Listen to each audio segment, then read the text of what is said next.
ఎస్కేఎండి news focus. SKMD news network Proddatur ప్రజల గొంతు, నిజమైన రాజకీయ వేదిక. ప్రియమైన ప్రొద్దుటూరు ప్రజలారా, నాయకులారా, అభివృద్ధిని కోరుకునే ప్రతి ఒక్కరూ, ప్రజాస్వామ్యంలో ప్రజల ఓటు ఎంత ముఖ్యమైతే నిజమైన సమాచారం కూడా అంతే ముఖ్యం. రాజకీయాల్లో ఎవరు ఏం చేస్తున్నారో, ప్రజల కోసం ఎంత పనిచేస్తున్నారో, ఎవరెవరికి మద్దతు ఇస్తున్నారో, ఈ ప్రశ్నలన్నింటికీ సమాధానం ఎస్కేఎండి news focus SKMD news network లో దొరుకుతుంది.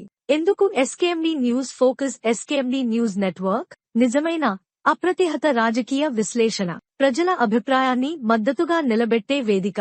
నాయకుల మాటలు మాత్రమే కాదు, వారి చేతల వెనుక ఉద్దేశాలను అర్థం చేసుకునే అవకాశం. ఎన్నికల అప్డేట్స్, పాలనలో మార్పులు, మీ భవిష్యత్తుపై ప్రభావం చూపే అన్ని రాజకీయ సంఘటనలు, మీ ఆలోచనల్ని ప్రేరేపించే విధంగా, మీ భవిష్యత్తును ప్రభావితం చేసే అంశాలపై స్పష్టమైన విశ్లేషణను అందిస్తూ, ప్రజల ఆశలకు, నాయకుల ఆలోచనలకు నడుమ సరైన అనుసంధానం కల్పిస్తూ, ప్రొద్దుటూరులో నిజమైన రాజకీయ చైతన్యాన్ని వెలుగులోకి తెచ్చే ఛానెళ్లు ఎస్కేఎండి news focus. SKMD news network మీ ఒక్కడే కాదు, మీ కుటుంబం, మీ స్నేహితులు, మీ ఊరి ప్రజలందరికీ ఈ ఛానెల్లు అవసరం. మన లక్ష్యం 9K సబ్స్క్రైబర్లు. ఎందుకంటే మేము ఎప్పుడూ ఎత్తుగా ఆలోచిస్తాం, న్యాయంగా నిలబడతాం. ఒక్క క్లిక్ చేస్తే నిజమైన రాజకీయ విశ్లేషణ మీ ముందుంటుంది. ఇక్కడ నొక్కండి, వెంటనే జాయిన్ అవ్వండి. Proddatur politics, political news, YSRCP, TDP, BJP, Andhra elections, scam news focus news network.